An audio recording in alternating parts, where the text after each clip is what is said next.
High. অনেক অনেক অনেক দিন আগে আমরা শুরু করেছিলাম অডিও স্টোরি বাচ্চা ভয়ঙ্কর কাচ্চা ভয়ঙ্কর। তো গত পর্বে আমরা দেখেছিলাম মতলব মিয়ার মুরগির খাঁচা আর জরিনা সুন্দরীর এক অসাধারণ কেমিস্ট্রি। যদি অনেক দিন আগের কথা তাই একটু বললাম, এর থেকে অবশ্য বেশি সারমর্মে বলা আমার পক্ষে সম্ভব না। যাই হোক, আমরা সরাসরি পরবর্তী পর্বে চলে যাই। আশা করব আমার যারা শ্রোতা আছেন তারা আগেরগুলা শুনেই এই পর্বে এসেছেন আর কি। যাই হোক, আমি আবার ইন্ট্রো টিন্ট্রো দিতে অত ভালো পারি না। সরাসরি আমরা আজকের পর্ব শুরু করি। বিকেলবেলা বাসায় ফিরে এসে রইসুদ্দিন একটা বিচিত্র জিনিস দেখতে পেলেন। ঘরের পিলারের সাথে একটা ৮-১০ বছরের ছেলে দড়ি দিয়ে বাঁধা। তার সামনে মতলব মিয়া শিউলি এবং বল্টুকে নিয়ে বসে আছে। মতলব মিয়ার চেহারা আনন্দে ঝলমল করছে। রইসুদ্দিনকে দেখে সবগুলা দাঁত বের করে হেসে বলল, ভাই, কেস কমপ্লিট। কিসের কেস কমপ্লিট? আর এই ছেলে কে? দড়ি দিয়ে বেঁধে রেখেছে কেন? পালিয়ে যেন না যায় স্যার। পালিয়ে যাবে কোথায়? কি করেছে এই ছেলে? এই হচ্ছে মুরগির ব্যাপারী স্যার। যার কাছ থেকে তুমি এই কথা বলা মুরগি কিনেছো, এই সে? যে স্যার, যে যে যে রইসুদ্দিন অবাক হয়ে ৭-৮ বছরের এই মুরগির ব্যাপারীর দিকে তাকিয়ে রইলেন। গায়ের রং নিশ্চয় এক সময় ফর্সা ছিল, এখন রোদে পুড়ে বাদামি হয়ে গেছে। চোখ দুটি চকচক করছে, দেখলেই মনে হয় পেটে পেটে অনেক বুদ্ধি। রইসুদ্দিন বাচ্চাটার দিকে তাকিয়ে বললেন, তুমি মতলব মিয়াকে এই মুরগিটা বিক্রি করেছো? ছেলেটা মাথা নাড়ল। তুমি নাকি বলেছো তোমার মুরগি কথা বলে, সত্যি নাকি? ছেলেটা আবার মাথা নাড়ল। রইসুদ্দিন বললেন, মুরগি তো কখনো কথা বলে না, তাই না?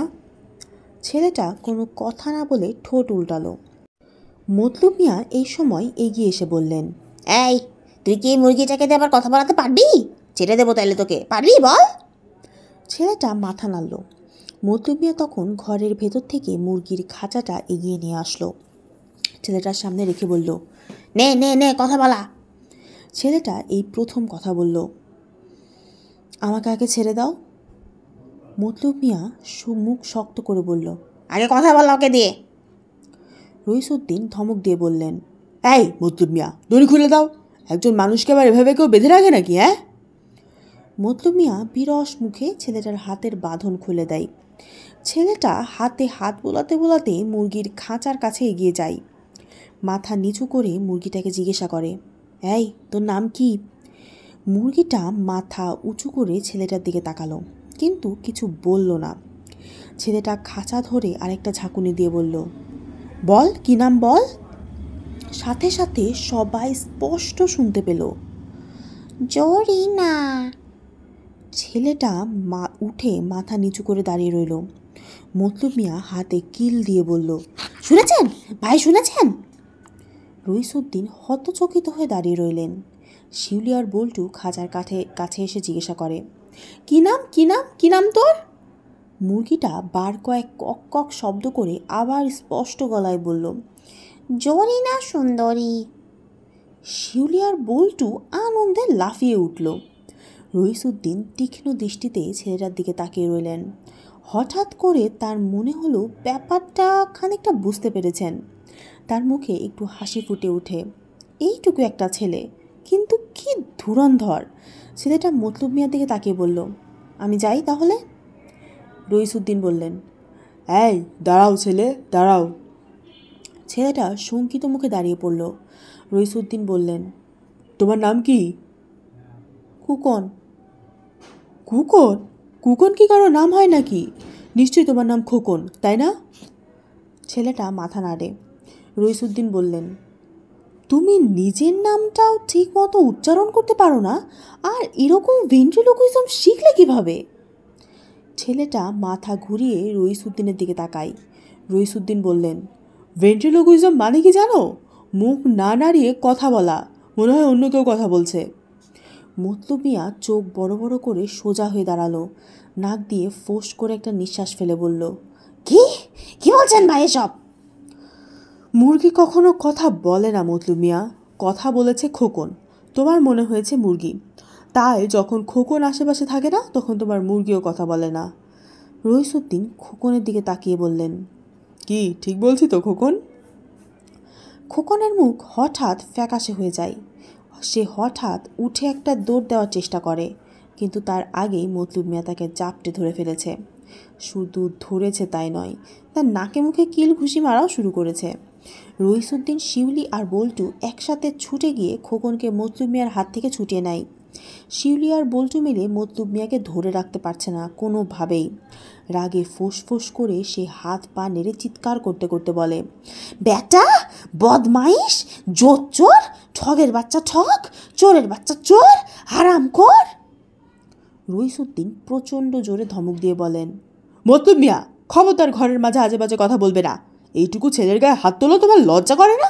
আর একবার এসব বলেছ কি তোমাকে আমি পুলিশে দেব। মতলব মিয়া তখনও গজগজ করতে থাকে। রইসুদ্দিন তখন খোকনকে পরীক্ষা করলেন।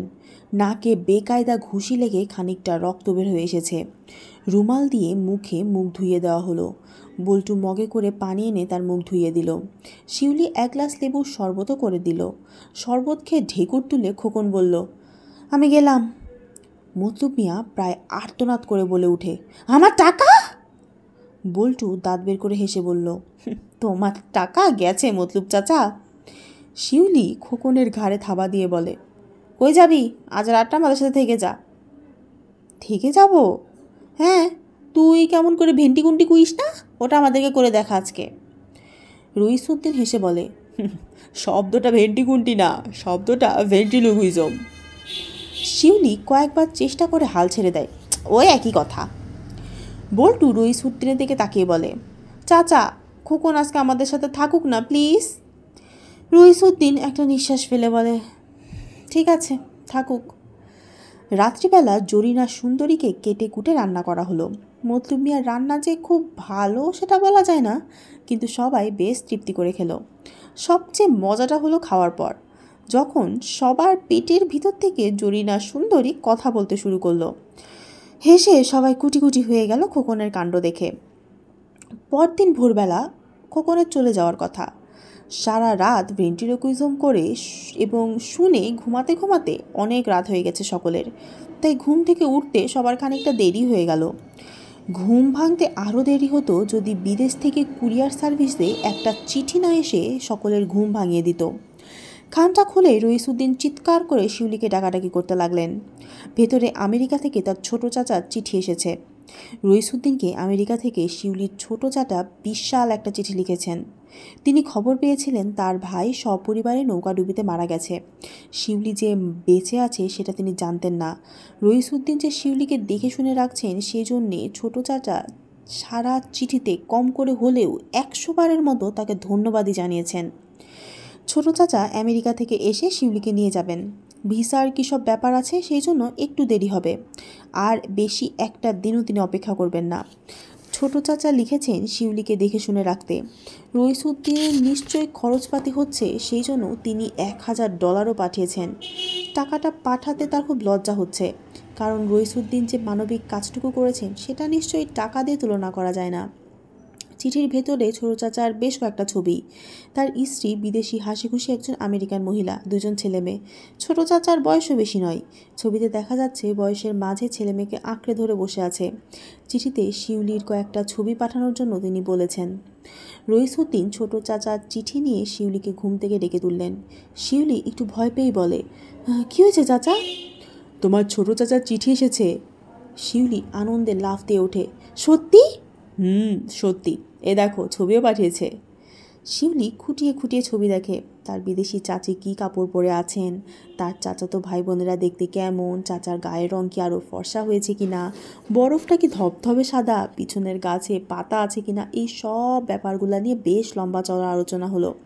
একটা ছবি যে এত যত্ন করে দেখা যায় রইসুদ্দিন সেটা জানতেন না। শিউলির চেঁচামেচি শুনে বল্টি আর খোকনও ঘুম থেকে উঠে গেছে। তাদের কাছে শিউলি তার ছোট চাচার গল্প করে।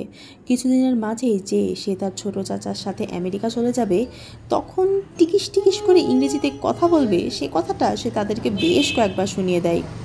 ছোট চাচা তার খরচের জন্য $1000 পাঠিয়েছে। শুনে শিউলির চোখ তো বড় বড় হয়ে গেল। 1000 টাকা বাংলাদেশি ডলারে, $1000 বাংলাদেশি টাকায় কত হবে সেটা হিসাব করে বল্টু আর খোকন আর শিউলির মাথা তো তাই ঘুরে পড়ে যাওয়ার অবস্থা। ছোট চাচা শিউলির ছবি চেয়েছেন, সাথে সাথেই সেটা কিভাবে করা যায় সেটা নিয়ে চিন্তাভাবনা শুরু হয়ে গেল। বল্টু বলল, বড় রাস্তার মোড়ে একটা ফটো স্টুডিও আছে, ওখানে গেলেই ওরা ছবি তুলে দিবে। খোকন মাথা নাড়ল।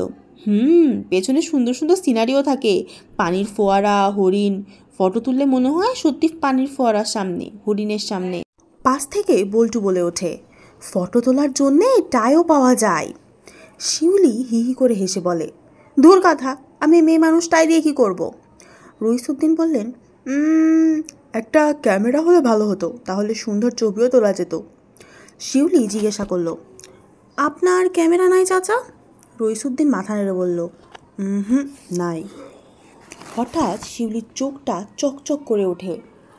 সে বলে, চাচা, ছোট চাচা তো আমেরিকা থেকে যে টাকা পাঠিয়েছে সেটা দিয়ে একটা ক্যামেরা কিনে ফেলেন।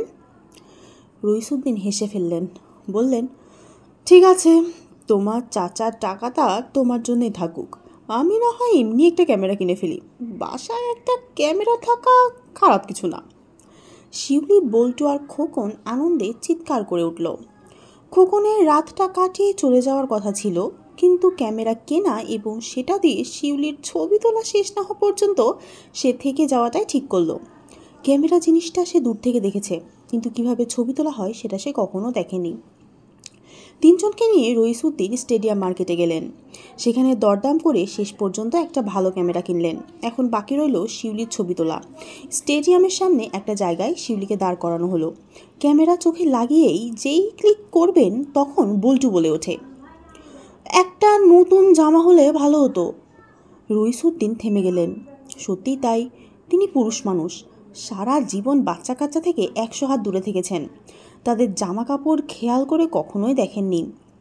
শিউলির রং ওঠা বিবর্ণ ফ্রকটা দেখে মনে হলো, সত্যি মেয়েটার যদি একটা নতুন জামা হতো বেশ হতো। শিউলির ছোট চাচা এতগুলো টাকা পাঠিয়েছেন, এখন তো তার জন্য নতুন জামা কাপড় কেনাই যেতে পারে। রইসুদ্দিন তখন আবার স্কুটারে চেপে শিউলি, বল্টু আর খোকনকে নিয়ে এলেন এলিফ্যান্ট রোডে। বাচ্চাদের কাপড়ের দোকান ঘুরে ঘুরে শিউলির জন্য জামা কাপড় কিনলেন, সাথে আরও 2টি বাচ্চা, তাদের জন্যও তো কিনতে হয়। কাজেই বল্টু আর খোকনের জন্যও একটা প্যান্ট, শার্ট আর জুতা কেনা হলো। রইসুদ্দিন বহুদিন জামা কাপড় কেনেননি, বাচ্চা কাচ্চার জামা কাপড় তো একেবারেই কেনেননি। খুব অবাক হয়ে আবিষ্কার করলেন খুব কম দামে বাচ্চাদের জন্য ভারী সুন্দর জামা পাওয়া যায়। দোকানে দোকানে ঘুরে জামা কাপড় কিনতে কিনতে সবার খিদে লেগে গেল। রইসুদ্দিন তখন সবাইকে নিয়ে গেলেন একটা ফাস্ট ফুডের দোকানে। পেট ভরে হ্যামবার্গার আর পেপসি খেলো সবাই। নতুন জামা কাপড় পরার পর সবার চেহারাটা একেবারে পাল্টে গেল। রইসুদ্দিন অবাক হয়ে আবিষ্কার করলেন শিউলি মেয়েটির আসলে অপূর্ব মন করা চেহারা। বল্টু এবং খোকনকেও পথে ঘাটে ঘুরে বেড়ানো ডান পিঠে বাচ্চাদের মতো লাগছে না। তিনজনকে নিয়ে রাস্তা দিয়ে হেঁটে যখন যাচ্ছিলেন, একজন ফেরিওয়ালা রইসুদ্দিনকে থামিয়ে বলল, স্যার, বাচ্চাদের ভালো বই আছে, নেবেন? আপনার ছেলেমেয়েদের জন্য নিয়ে নেন। রইসুদ্দিন চমকে উঠে তিনজনের দিকে তাকালেন। তাদেরকে দেখে সত্যি মনে হচ্ছে যে একজন বাবা ছুটির দিনে তার 3 ছেলেমেয়েকে নিয়ে ঘুরতে বের হয়েছে। নতুন ক্যামেরা দিয়ে ছবি তুলতে গিয়ে দেখা গেল পথে ঘাটে ছবি তোলা খুব একটা সহজ ব্যাপার না। ঠিক ছবি তোলার সময় কোনো একজন ক্যামেরার সামনে হেঁটে চলে আসে। শিউলির 3টে ছবি তুললেন রইসুদ্দিন। একটার মাঝে একজন ভিখিরি, আরেকটার মাঝে একজন ফেরিওয়ালা এবং আরেকটার মাঝে একটা ছাগল ঢুকে গেল। বল্টু তখন বলল, এক কাজ করলে কেমন হয়? তখন রইসুদ্দিন বললেন, কী কাজ? শিশু মেলায় চলে গেলে কেমন হয়? শিশু মেলা? সেটা আবার কী জিনিস? বল্টু চোখ বড় বড় করে বলল, ফাটাফাটি জায়গা, নাগরদোলা আছে, ভূতের ট্রেন আছে, ছবি তোলার জন্য একদম ফার্স্ট ক্লাস জায়গা। শিউলি এবার রইসুদ্দিনের দিকে তাকিয়ে বলল, চাচা চলেন না যাই? রইসুদ্দিন বললেন, ঠিক আছে, চলো যাই, বের যখন হয়েছি একটু সব ঘুরেই আসি। সবাই আবার স্কুটারে চেপে চলে গেল শিশু মেলায়। টিকিট কেটে ভেতরে ঢুকে সারা দিন শিশুদের হইচই, চারদিকে আনন্দ দেখে শিউলি, বল্টু আর খোকনের একেবারে মন খারাপ হওয়ার মতো অবস্থা। তিনজনে যখন আনন্দের ছোটাছুটি করছে তখন রইসুদ্দিন কয়েকটা ছবি নিলেন। মেলায় বাচ্চাদের আনন্দ করার নানা কিছু রয়েছে। এসব বিদঘুটে কাজ করে বাচ্চারা যে কীভাবে আনন্দ পায় সেটা নিয়ে অবশ্য রইসুদ্দিনের মনে প্রশ্ন ছিল, কিন্তু চোখের সামনে সেটা দেখে অবিশ্বাস করবেন কিভাবে। ছোট বাচ্চাদের সাথে বোকার মতো একজন বড় মানুষ মাঝে উঠে পড়েছিল, একটা চেয়ারের মতো জায়গা সেখানে। সেটাকে উপরে নিচে ডায়ে বাঁয়ে ঝাঁকাতে ঘোরাতে হয়, আর ভেতরের বাচ্চাগুলো আনন্দে চিৎকার করতে থাকে, অথচ বয়স্ক মানুষটি আতঙ্কে হড়হড় করে বমি করে দিল। কিন্তু ছোট বাচ্চাদের এতেও আনন্দের কোনো রকম ঘাটতি হলো না। নাগরদোলা চেপে, রাইডে চড়ে, নৌকায় উঠে, ভিডিও গেম খেলে, ট্রেন চেপে ছোটাছুটি করে শেষ পর্যন্ত তিনজন একেবারে ক্লান্ত হয়ে পড়ল।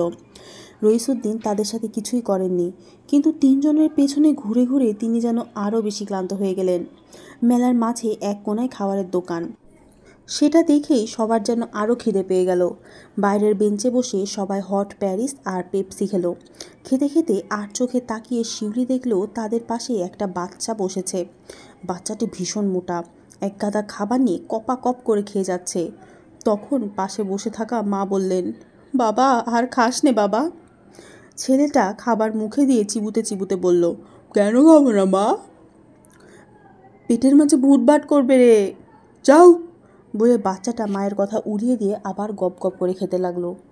খোকন হঠাৎ মাথা এগিয়ে দিয়ে ফিসফিস করে বলল, দেখ মজা।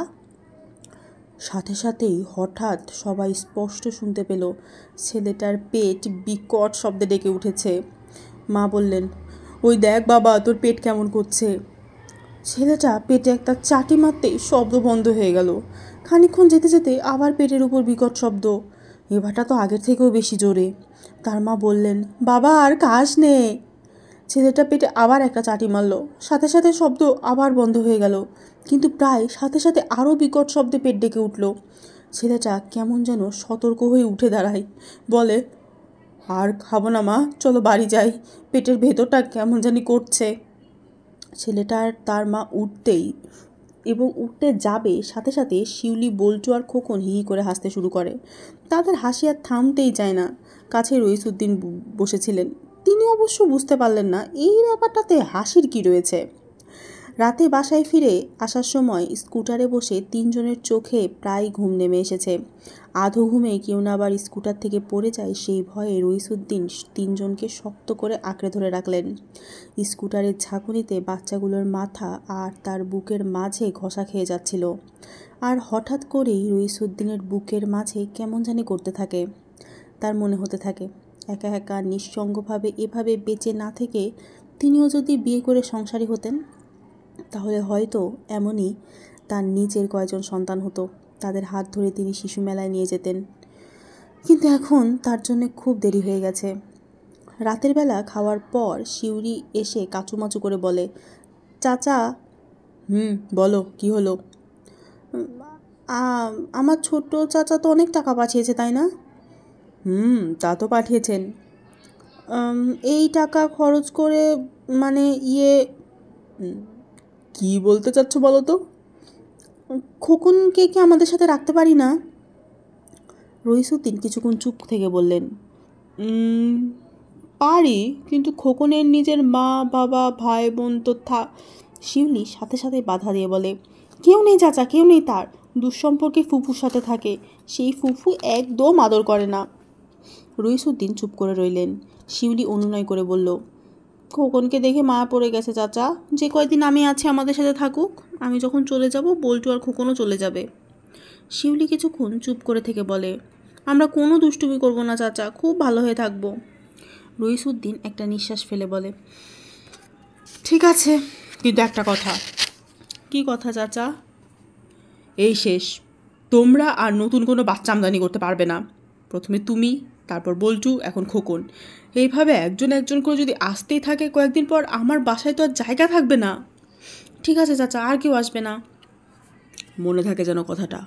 মনে থাকবে, মনে থাকবে। সপ্তাহ দুয়েক পর শিউলির ছবি পেয়ে ছোট চাচা আবার বিশাল একটা চিঠি লিখলেন রইসুদ্দিনকে। চিঠি শেষে লিখলেন, আপনার পাঠানো ছবিতে শিউলির সাথে আপনার ফুটফুটে দুই ছেলেকে দেখে খুব ভালো লাগলো। ছবিতে শিউলির মুখে যে হাসি দেখেছি সেটি দেখে নিঃসন্দেহ হয়েছি মেয়েটিকে আপনি নিজের মেয়ের মতো করে দেখে শুনে রাখছেন। শিউলির বড় সৌভাগ্য আপনার মতো একজনের ভালোবাসা পেয়েছে। আপনার জন্য, আপনার স্ত্রীর জন্য এবং আপনার ফুটফুটে দুই ছেলের জন্য অসংখ্য ভালোবাসা। পুরো ব্যাপারটি কেমন করে শিউলির ছোট চাচাকে বোঝাবেন রইসুদ্দিন এটা চিন্তা করে পেলেন না। শেষ পর্যন্ত ব্যাপারটা নিয়ে চুপচাপ থাকায় তার কাছে বুদ্ধিমানের কাজ মনে হলো। সামনাসামনি যখন দেখা হবে তখন বুঝিয়ে দিলেই চলবে। সুপ্রিয় শ্রোতা, আজ এই পর্যন্তই থাক। এরপরে দেখব শিউলি, খোকন আর বল্টু একসাথে আর কোনো বাচ্চা আমদানি করে নাকি এখানে ইস্তফা দেয়। আর রইসুদ্দিন কি সত্যিই আবার নতুন করে সংসার শুরু করার কথা ভাববে, নাকি অলরেডি তাদের হয়ে যাওয়া এই ছোট্ট সংসারটা নিয়েই তিনি সুখে থাকবেন। কি হবে পরবর্তীতে থাক, সেটা পরবর্তীতেই জানা যাবে। এখন তাহলে এই পর্যন্তই, বিদায়।